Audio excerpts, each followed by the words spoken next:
Hi, everybody, and welcome to the Sportscaster Dan Podcast. I am Dan Lavallo. The last Sportscaster Dan Podcast I did talked about the New York Yankees going through this big stretch, and if they did not succeed, then they obviously would be knocked out of the playoff race, and that turned out to be correct. And now we see what's happening. The Yankees have already released Josh Donaldson. They're going to bring up the prospects. They've acknowledged that it's time to rebuild. Awfully difficult to rebuild in New York, they tell us. I don't agree with that. I think if you sell a rebuild program to the Yankees fans, they will buy it, regardless of how much the Yankees charge to go to a ball game, or what they do in order to make you watch a Yankees game on television.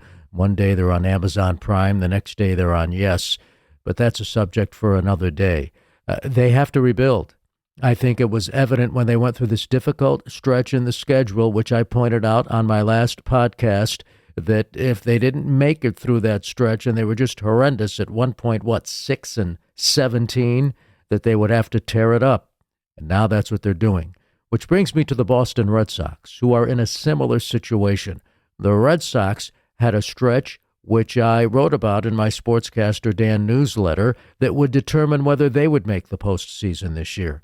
And it just turned out to be horrendous. They end up, for example, in the month of August 13-15, but beyond that, look at what happened. They had that series against Houston, followed by the series against the Dodgers, followed by another series at Fenway Park against Houston. And they ended up going 3-7 in those 10 games. As I pointed out, those were 10 important games to determine if the Red Sox would be playing in the postseason. Now, neither the Yankees nor the Red Sox are eliminated from postseason contention, but let's face it, as of this podcast, the Yankees are something like, 10 games out of a wild card spot. The Red Sox are 6.5 games out of a wild card spot, 4 games behind Toronto, which is out of a wild card spot. So I just don't see the Red Sox making the postseason either.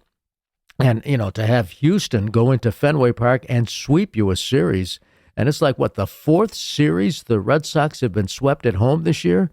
The Red Sox used to be nearly unbeatable at Fenway Park. And until such time as you can build a team that takes care of business at home, you're not going to make the postseason.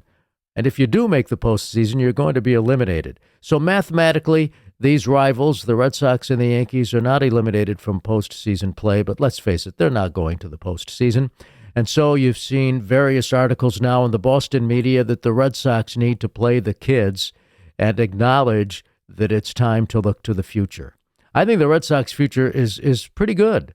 Chaim Bloom has done and I know he gets ripped in the Boston media for what he's done with the franchise, and with the Dodgers visiting Fenway Park last weekend, all the stories about Mookie Betts, how the Red Sox made a mistake and let Betts go. That's too late. It's water under the bridge now. It makes for content on which you can click when it comes to websites or talk about on podcasts, but that's over with. Bloom, I think, is making a genuine effort. He's a supposedly great talent evaluator. So let's see what happens. Play the kids, bring up the kids. Now, I can tell you, having broadcast the Hartford Yard Goats games again this season, I've seen some of the Red Sox prospects at the AA level. I've seen some of the Yankees prospects at the AA level. And now some of these prospects are making the jump quickly from AA to AAA to the major leagues in a few short months. I think the Red Sox have the edge on the Yankees as far as the farm system is concerned. Now, I've talked to some people who like the Yankees prospects, who really love the Red Sox prospects. Let's see how it plays out once you get to the major league level. But play the kids. And you're seeing this more and more, by the way, not only with the legacy franchises like the Yankees and Red Sox, but other franchises as well. Play the kids. And guess what? It's just the beginning. These major league owners do not want to be saddled with these long-term contracts with players who have reached their peak when they're in their early 30s and are just starting a long-term contract. They want to go with the young kids. So you are seeing more and more of these franchises taking the players and putting them on a fast track to the major leagues. That's not coincidence. Believe me, that's by design. Now, I'm not talking collusion here. I'm not saying that. I'm not saying the owners have all gotten together and said, you know what, we've got to rush these kids because the long-term contracts are killing us with the established players. I'm not saying that.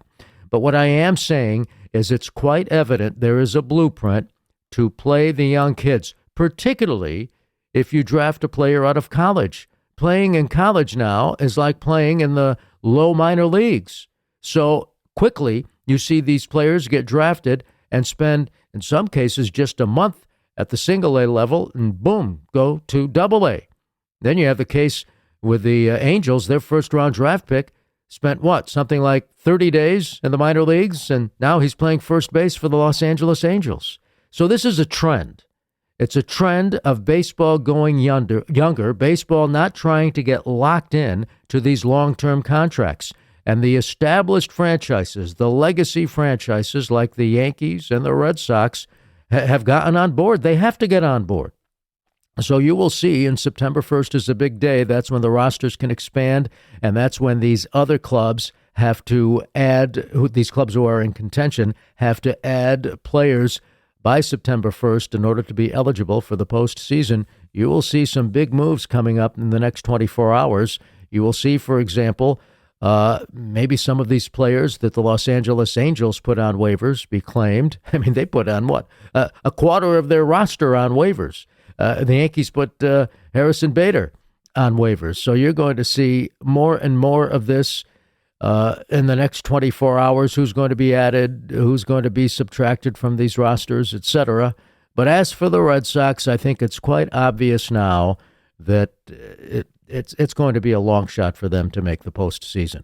And the Yankees, forget about it. They're long gone because they were brutalized by that stretch, which we outlined in the previous podcast. A couple of other notes.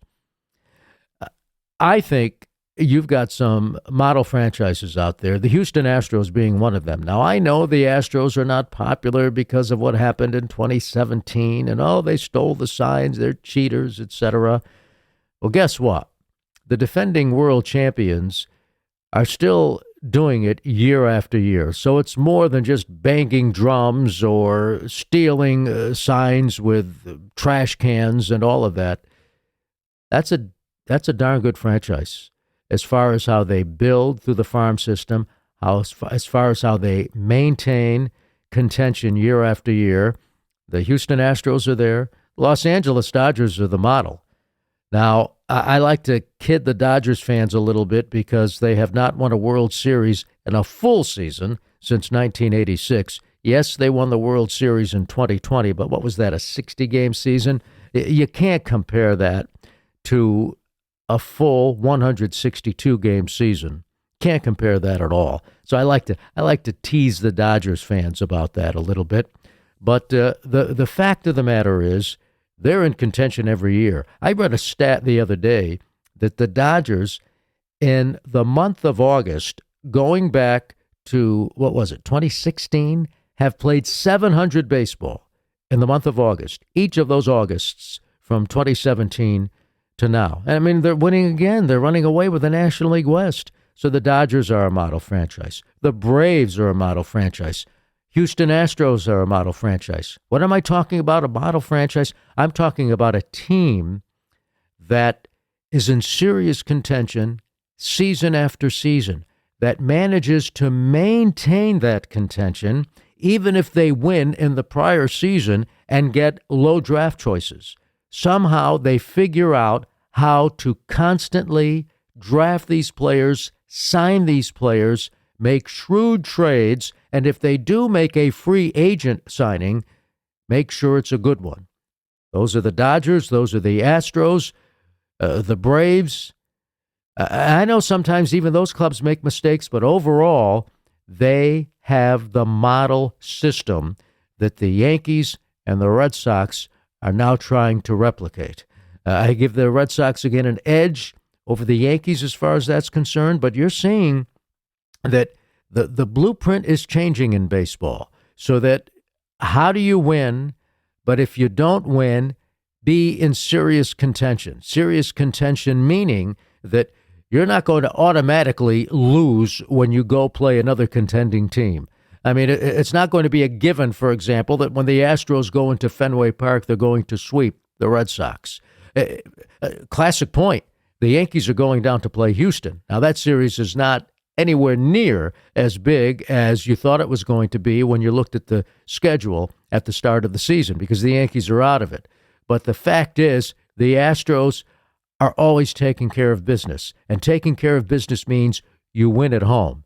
You come into our ballpark, you come into our neighborhood, you're not going to beat us. Yeah, maybe you'll take 1 out of 3, but you're not going to beat us a series. That's what taking care of business is all about. It will happen on occasion when you will lose a series at home, but you're not going to do it most of the time. We're going to be dominant at home, and we're going to be a force when we go into your ballpark. That's what I'm talking about, taking care of business. That's what I'm talking about, of building an operation, of building a ball club that gets it done year after year. Yes, they're not going to win it every year, but you're going to be not on the fringes of contention. You're going to be in serious contention every year. There are a couple of other clubs who I think have turned the corner and are on the verge of being like the Dodgers, like the Astros, like the Braves. I would list the San Francisco Giants as one of those teams because they've got a very good farm system. They're playing the kids now. They've got something like 11 rookies on their roster, and there they are in playoff contention. The Cubs seemed to have turned the corner, and there they are in playoff contention and also battling for the division. The Milwaukee Brewers they're in first place, and they have figured out how to stay in contention year after year. The Seattle Mariners, how about the Mariners just might be the best team in the American League. Think about that for just a moment. Let me repeat this. The Seattle Mariners, with J-Rod particularly, just might be the best ball club in the American League. So you've got some of these teams that have not been in contention before, like the Mariners as an example, who have turned the corner. Texas Rangers, another one. Arizona Diamondbacks, perhaps. The Phillies, well, they seem to be doing it with both their minor league talent and also the veterans and the free agent signings. So it's fascinating in many respects. But I don't want to say, well, I'm going to say it. Put a fork in the Red Sox for this year. They're done. They're not mathematically eliminated, but it doesn't look good after what happened over the last 10 games, going 3-7 to the Astros and the Dodgers and being swept by the Astros in your own backyard. Not good. Not good at all. So it's going to be an interesting September, and as we approach September 1st, which, as I put this podcast together, is tomorrow. I'm putting this podcast together on Thursday, August the 31st. By the way, can you believe it is already September?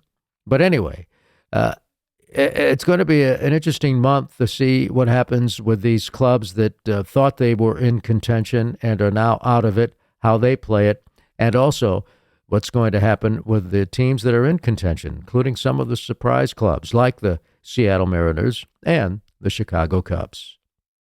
That's going to do it for the latest Sportscaster Dan podcast, and you can subscribe to the podcast in all of the major podcast directories.